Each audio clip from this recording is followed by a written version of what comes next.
Hi friends, IPL రణరంగం మొదలైంది. ఈసారి Chennai super Kings గత ఏడాది కంటే రెట్టింపు కసితో కనిపిస్తోంది. ముఖ్య విషయాలు: జడేజా, సామ్ కరణ్ వంటి స్టార్స్ వెళ్లిపోయిన సంజు శాంసన్ రాకతో టీం బ్యాటింగ్ డెప్త్ చాలా డేంజర్ గా మారింది. మీ ప్రకారం ఈసారి సిఎస్కేకి కెప్టెన్ రుతురాజ్ గైక్వాడ్ అయినా వెనక ఉండి నడిపించేది ధోనీనేనా? కామెంట్ చేయండి. The big trade and action: Rajasthan Royals నుండి సంజు శాంసన్ ని ట్రేడ్ చేసుకోవడం ఈ సీజన్ కి పెద్ద హైలైట్.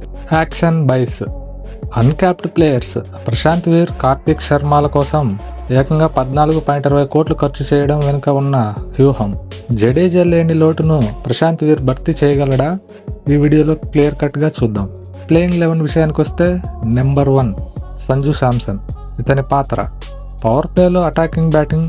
రాజస్థాన్ నుండి ట్రేడ్ ద్వారా రావడం ఈ season biggest news. Sanju class plus mass player. స్పిన్నర్లను ఆడటంలో అతను దిట్ట. ధోని తర్వాత వికెట్ కీపింగ్ బాధ్యతలు కూడా ఇతనే తీసుకునే అవకాశం ఉంది. నంబర్ 2 ఆయుష్ మాత్రే. ఇతని పాత్ర: young aggressive opener. Mumbai Indians గతంలో ఇతనిపై కన్నేసిన సిఎస్కే దక్కించుకుంది. నిర్భయంగా ఆడటం ఇతని స్టైల్. సంజుతో కలిసి ఇన్నింగ్స్ ఆరంభిస్తే స్కోర్ బోర్డు పరుగులు తీస్తుంది. నంబర్ 3 రుతురాజ్ గైక్వాడ్. ఇతని పాత్ర: టీమ్ యాంకర్ మరియు కెప్టెన్. ఒకవైపు వికెట్లు పడుతున్నా నిలకడగా ఆడి భారీ స్కోర్ సాధించగలడు. ఫీల్డింగ్ సెటప్లో ధోని గైడెన్స్తో కెప్టెన్సీని తదుపరి స్థాయికి తీసుకెళ్తాడు. Number 4 Shivam Dube. The power hitter. ఇతని పాత్ర: స్పిన్ డిస్ట్రాయర్.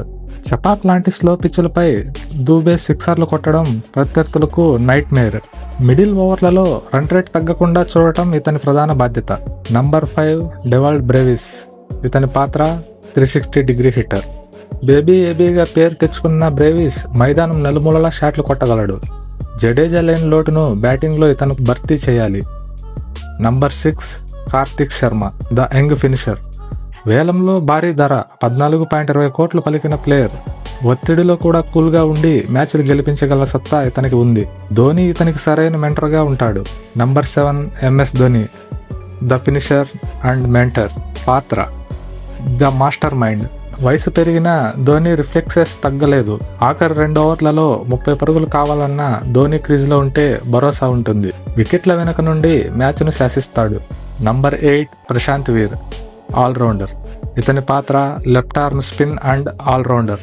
రవీంద్ర జడేజాకు డైరెక్ట్ రీప్లేస్మెంట్. బౌలింగ్లో కట్టడి చేస్తూ బ్యాటింగ్లో లోయర్ ఆర్డర్లో మెరుపులు మెరిపించగలడు. నంబర్ 9 నూర్ అహ్మద్. ఇతని పాత్ర: mystery spinner.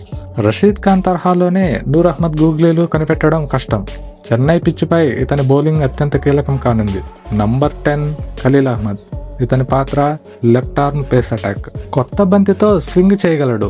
Left arm angle వల్ల రైట్ హ్యాండ్ బ్యాటర్లకు ఇబ్బంది కలిగిస్తాడు.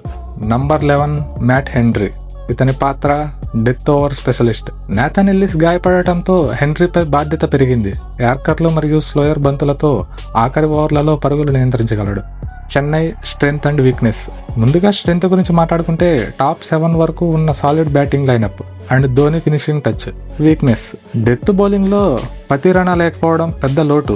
కొత్త పేసర్లు ఎలా రాణిస్తారనేదే ప్రశ్న. కానీ శాంసన్ మరియు యంగ్ ప్లేయర్లతో కూడిన ఈ కొత్త సిఎస్కే మోస్ట్ డేంజరస్ టీం అనడంలో సందేహం లేదు.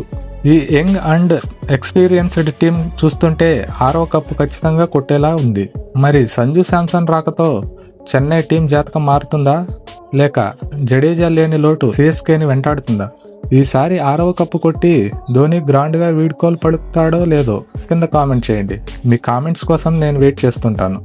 ఈ వీడియో నచ్చితే ఇప్పుడే లైక్ చేసి మన ఛానల్ని సబ్స్క్రైబ్ చేసుకోండి. Thank you for watching. జై హింద్.